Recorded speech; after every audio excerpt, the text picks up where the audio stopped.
Welcome back to Sea Glass Archaeology, everyone. I am so excited to share my latest discovery with you. Take a look at this beautiful piece right over here.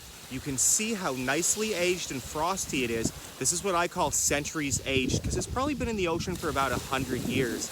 And a beautiful dark piece like this, it's a nice piece of greenish teal, I feel might originate from an early century bottle.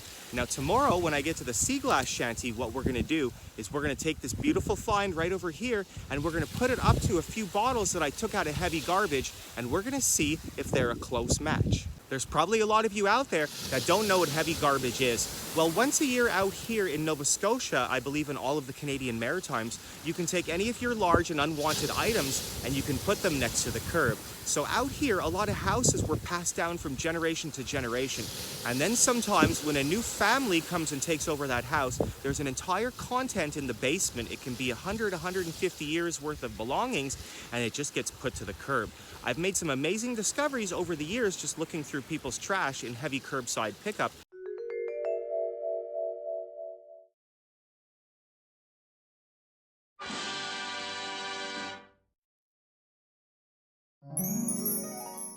Here I am, everyone. I'm back at the Sea Glass Shanty, and I had to insert a photo of this beautiful piece right over here because I don't think that the video was doing it the justice that it deserves. So now you can see that it's an absolutely beautiful piece, and I dropped it. It's really, really thick as well, and I've got a huge collection of green bottles over here because we're going to talk about the coloring agents that are used to make these bottles. First off, you're going to see that I have this beautiful bottle right over here. We know that it's 20th century because the seam line comes all the way through the top of this bottle, so it was made by a machine.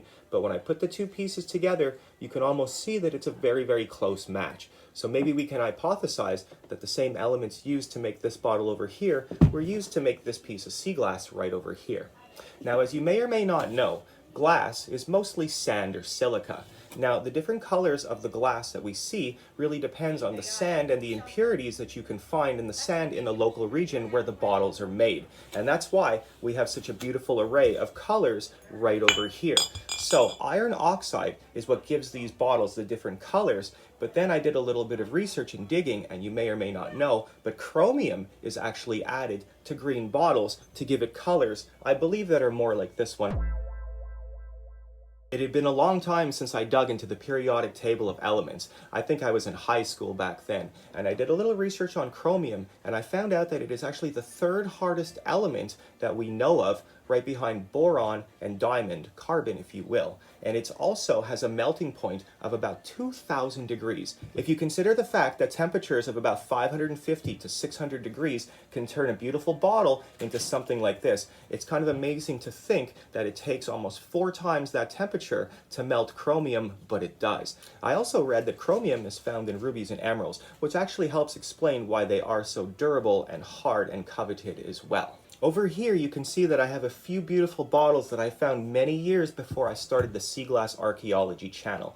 This one over here, it has a double collared lip right over here, and we can see that there is a seam line, so this is what's known as an applied lip. So we're going to assume this bottle was probably made around 1880, maybe 1870. Now this one over here actually has a hand-finished lip because the seam doesn't go all the way to the top. It ends right over here.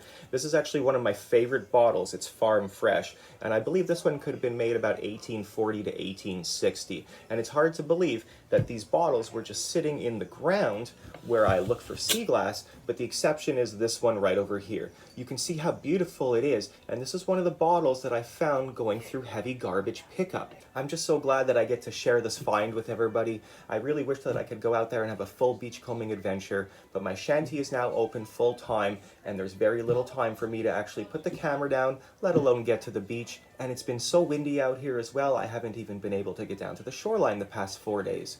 You know, I'm really hoping that the next couple of months are just filled with love and new adventure and positive experiences. Let's get out there, everybody, and we'll make some new memories, make new friends, have some great times with old friends, and make the most out of every moment and cherish the people that we're with. So thanks for watching, everybody. Before we leave this video, I'm going to share you with a neat little find that my son made when he was out looking for frogs and minnows in the brook behind our home. Okay, everyone, take a look at this. We're actually just out in the brook and we're looking for frogs and whatnot.